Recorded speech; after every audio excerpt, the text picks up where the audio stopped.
Hi guys and welcome back to the channel. Today I've got two replays in two separate Chinese heavy tanks. The first one being the 113 and the second one being the WZ-111-5a. And it's kind of a versus kind of video because these are the two tanks that you can choose to buy once you get to the top of the Chinese heavy tank branch. You can either pick to buy the 113 or the 5a. Naturally you can buy both, but strapped for silver, that sort of thing, you want to pick one, right?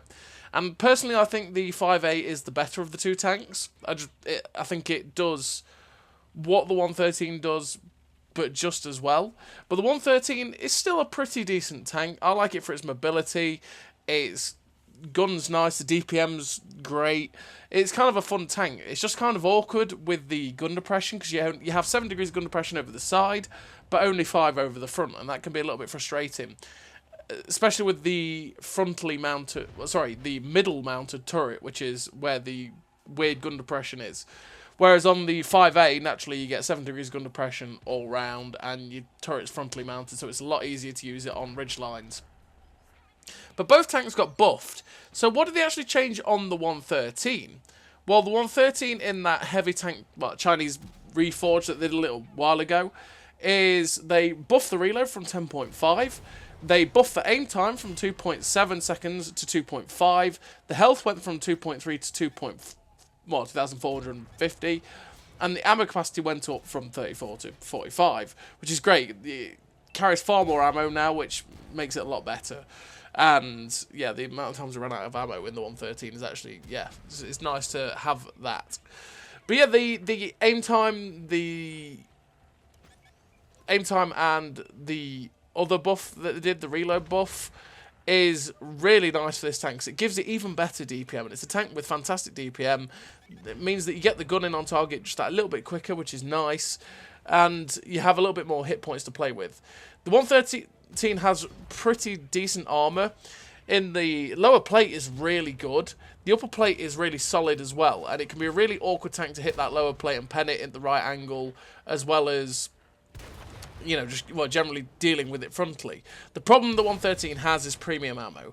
Now, the upper plate and the lower plate become Swiss cheese when people load, 330, 340 heat, or, 310, 320, 330 pen ammo in general. And unfortunately, that's when they start to just go through your upper plate anyway. It does fit that heavy gameplay, though, where you are going to be playing more like a medium than anything else. But for me, what I always felt with the 113, and even though it is a good tank, right, that especially since they buffed the 121, the 121 did pretty much the same as the 113, but just a little bit better because it is a medium tank, so it has the medium tank benefits as opposed to the 113 being a heavier. But it still is an absolutely solid tank. I think it's really quite a fun tank. It's just one that I don't take out all that often because if I do take a tank out, I'm probably going to take the 5a because the 5a is really good because it's got very similar gun handling. It's got similar DPM, but with 490 alpha instead of this 440, because this has a 122mm gun with 440 alpha, as opposed to the 5a with the 130 with 490. So I don't know. Like I say, for me, I think the 5a is just the better tank.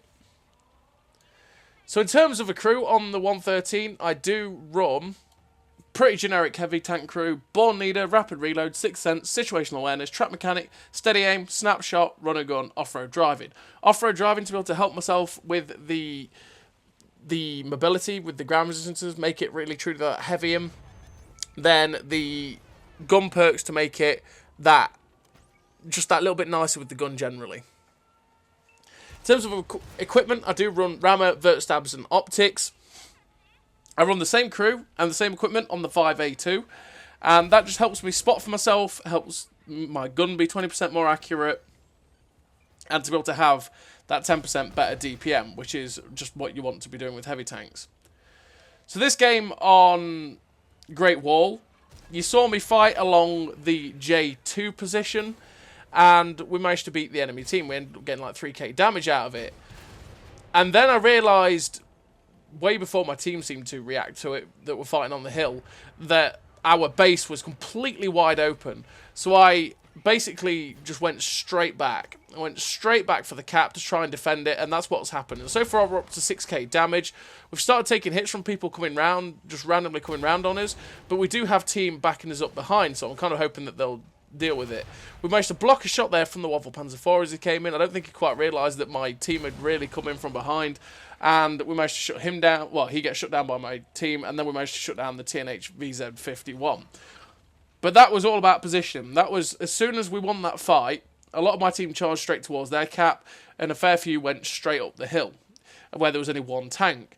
And I realised that they'd had basically killed everyone on the 9-0, and that our cap was wide open, and that the most likely position, well, the most likely thing to happen was they were going to charge straight towards our cap, and I just didn't want to get capped out.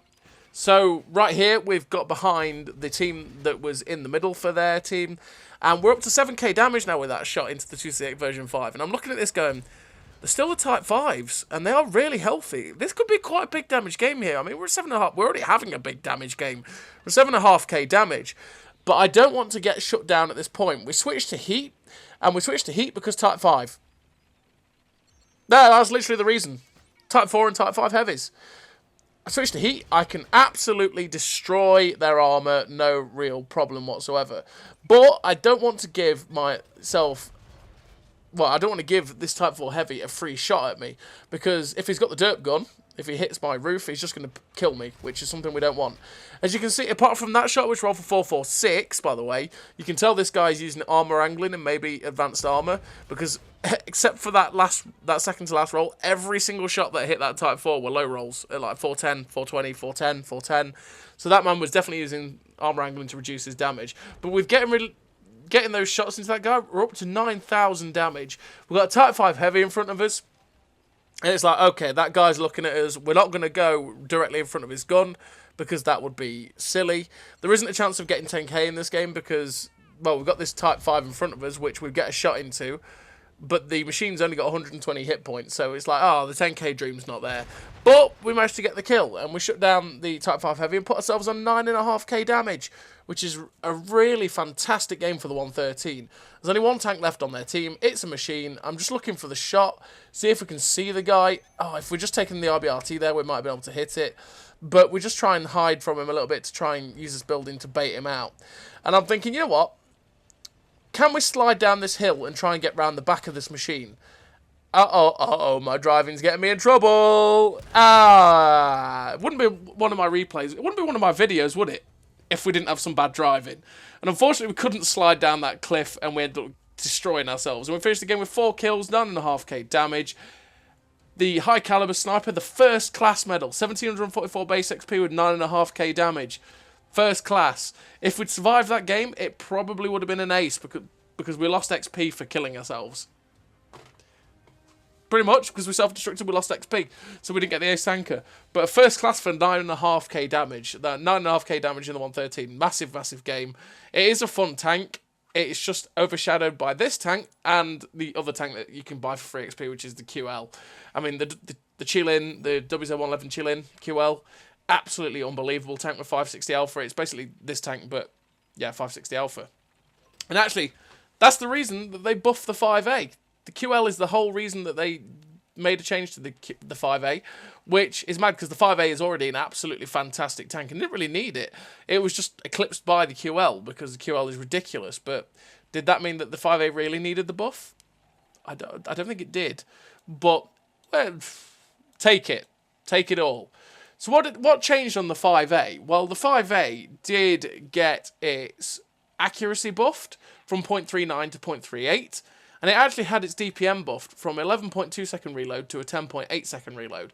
And as you can see in the little blurb, it's because they wanted it to have slightly better DPM than the QL, but still not outclass the 113 in terms of the DPM, because the 113 is supposed to be the DPM monster out of the two, and you just have higher alpha with the 5A.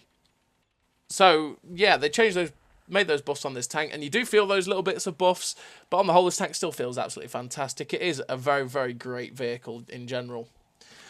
So this second replay, we're on Countess in the 5A, and oh, I'm proud of myself for that shot. That's one of those shots that you take, you hit, and you go, oh baby, did we just hit that? That was nice. That light tank basically got unspotted. Couple of seconds, we led the shot to where he possibly was going to be, and blind smashed the shot straight into him. Always love it when that happens. And then we come back into this middle position here, because it's like, well, this guy's coming up behind us, like this 140, and our chances of getting shots at the people along the 9-9 isn't quite there. So I decided, you know what, yeah, we're going to come up here, and we've come up with this 121. We managed to get a nice shot into the 140, who poked over, and we're up to 956 damage. And we're just watching that corner, because it's like, that 140 it's got to poke out at some point, right? Doesn't seem to want to, so I decided, you know what, okay, the E100 has pushed quite aggressively out of the town. Screw the 9-0. There's a lot of people focusing that 9-0. It'll be okay, right? Maybe. So I decided, you know, we've got to go help the town, because they're pushing aggressively out of it. If we can start getting shots into the C100 and this Malshin, it'll all be okay. So we come against this Malshin, get a nice shot into his lower plate, 539. That's pretty tasty. And he's just in a position where we can just keep getting some shots into his lower plate. Okay, the rolls balance itself out. 529 to 430. Yeah, that's the way it is. We get just looking for the shot into the Malshin's cupola. Doesn't quite come off, though. I decided to change up. Now that Malshin's pulled back, we're going to see if we can get some shots into anything that's around this corner, maybe the E100 or the other guys, like that heavy tank that's on the corner at F1. But it's like, okay, the E100, I actually had thought had fired, and that was a misplay there. I actually thought he fired. I don't know what made me think that. So I was like, oh, you know what, I'll pull around the corner and put a shot in. He's actually got the small gun, though. And again, I misplayed because I didn't realise he had the small gun. So with the 490 Alpha gun, he actually fires quicker than I do. Or around the same time as I do. It doesn't quite fire quicker. It fires around similar DPM. So it was like, I went round to take the shot into his lower plate, which we got in cleanly, which was nice. But we took a hit for it, whereas if he had the 15cm, we wouldn't have taken that hit. And I thought, I didn't look, really. I thought he had the 15cm, and yeah, we took the hit. We'll get a nice shot into the Iron Arnie, and at the minute we're less than 4 minutes into the game, we're up to 4k damage, and we're out looking at this going, yeah, we're on for a pretty decent game again if we don't make stupid mistakes. The C5 is currently just poking around the corner, just poking his track round. It's like, yeah, I'm not gonna take the bait, Mr. E5. I'm not gonna take that shot. Give me a nice little shot into your lower plate, and it'll all be worth it. And we'll get some nice shots into you. The Iron Arnie does pull round the corner, though, and unfortunately we ricochet off the Iron Arnie's upper plate, because the Iron Arnie is a troll tank to shoot at because of the spaced armour.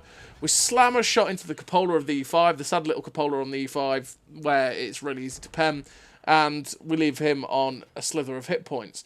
But what's happened behind us on the 9-0? Turkish fallen back to a position at A3 in his wheelie boy, and they've actually won the 9-0. We had a lot of people behind us focusing that, but they actually managed to loop around and surround them and get shots in. So now we've got to go back. We've got to get round here and try and help these guys behind me. We managed to get through and shut down the back check 25T, and now we're looking for shots at this Turan. And we slam a big shot into him. I could have loaded HE for that Turan, but to be honest, I want to keep APing because obviously I could get a shot at Turan, or something else could end up shooting me. Now, the tanks that were actually covering my behind have left and come and attack these guys at D5. So it's like, oh, God, my arse is not covered anymore. So I've got to go back now and go back. This game is very, very back and forth. Now I've got to go back and make sure that my rear is safe. So we end up getting a shot into the 140 and shutting him down. Artillery's looking at us at the minute, as you can see. And it's like, no, okay. So we're just going to go see if we can find any of the other tanks over here. Because we know obviously there's an E100 over here. There's an Iron Arnie, as you've just seen. And it's basically making sure we're okay. The artillery actually hits us flush there. Or just hits right next to us. Does no damage. Because, yeah, artillery changes mean that they do pretty much no damage even if they hit you. Which is nice. And it's like, okay, this Turan. This Turan is a problem. He's got a lot of hit points. I've just got to ignore the problem for a minute and come round and try and, again, help my mediums out. Because if they get overwhelmed, I'm going to get overwhelmed, and we don't want this. So we come round the corner. Fortunately, the Turan misses us. Unfortunately, we miss our snapshot. The artillery does finally hit us for like 300 damage. Then we get a nice shot through the 780, and I'm just being wary again because I know that heavy tank was coming through that breach behind me at C3. This is all about timing because this is awkward fight. We get a nice shot into the Turan to help our friends, make him a bit lower on hit points. We end up with 6k damage so far. The artillery lands a shot pretty much right underneath us and only does 30 damage, which is nice. He's still firing at us. And it's like, okay, where did that heavy tank go? Because he was directly behind me. And just as we turn around, the sixth sense is here, like I say. And the E-100 popped up round the corner just as we came round. We get a nice shot through his side. The artillery ends up getting a shot into him. And it's like, oh, God, there's a griller as well. What is going off? We slam a big shot through the griller. We've only got heat rounds left, which is kind of awkward, because we can maybe get an awkward bounce here. The Waffle Panzer 4 is charging round now. Unfortunately, the shot derps into the floor on the Waffle Panzer 4. Really annoying timing. Now we're going for the shot onto the griller. Oh, and that one just misses. The Tyrann has gone in on the 121, which we need to help this 121. And just looking for the slither of the shot, and out of the 2 shots that missed on the griller and the Waffle Panzer 4, that really slim shot on that Tyrann flies straight in. Because why doesn't it? Why not? The artillery that hasn't left us alone finally hits us again. Hits us for only 300 damage again. And yeah, we know where the last medium tank is. It's the Iron Arnie still. So if he's still sat behind us, he's still sat somewhere at F1. So we're basically just going to go eliminate that and see if he's still there. We try and slam a shot at him, and unfortunately, because it's heat, it ends up hitting the spaced armor and just bouncing or getting absorbed. But we're going to go chase that guy because, well, he's the last tank alive on the enemy team, except for the artillery. We want to go get the damage. We're at 7.3k damage so far, which is really nice with 3 kills. We're having a really good game so far. And it's been one of those just really satisfying games, right? Because it's just been a very, very awkward game where we've had to keep going backwards and forwards. And we managed to hopefully, well, just about turn the tide of the game, which is great. The artillery took another shot at us. Like I say, this artillery's been on us all game, and he landed a shell right next to us again, only did like 20 damage. This thing, that FV-380-5 or whatever, before the artillery changes, we'd have been dead. With the amount of times he's landed shots next to us or on us, we'd have been dead by now, pre-artillery changes, because he would have probably taken all of our hit points. Without taking damage from any of the other tanks that we've done in this game, he would have taken all of our hit points in those 4 hits. So that's one of those things with the artillery changes that I like, is that if they splash, they literally splash me for nothing. It's like T-92s. The amount of times, especially in heavy tanks, when the T-92 is now landing a shot next to me, it's like, oh, I only lost like 100 hit points. Before the patch, it would have been like 800. That's quite nice. It's a little bit annoying, though, with how fast they fire. But, yeah, it is what it is.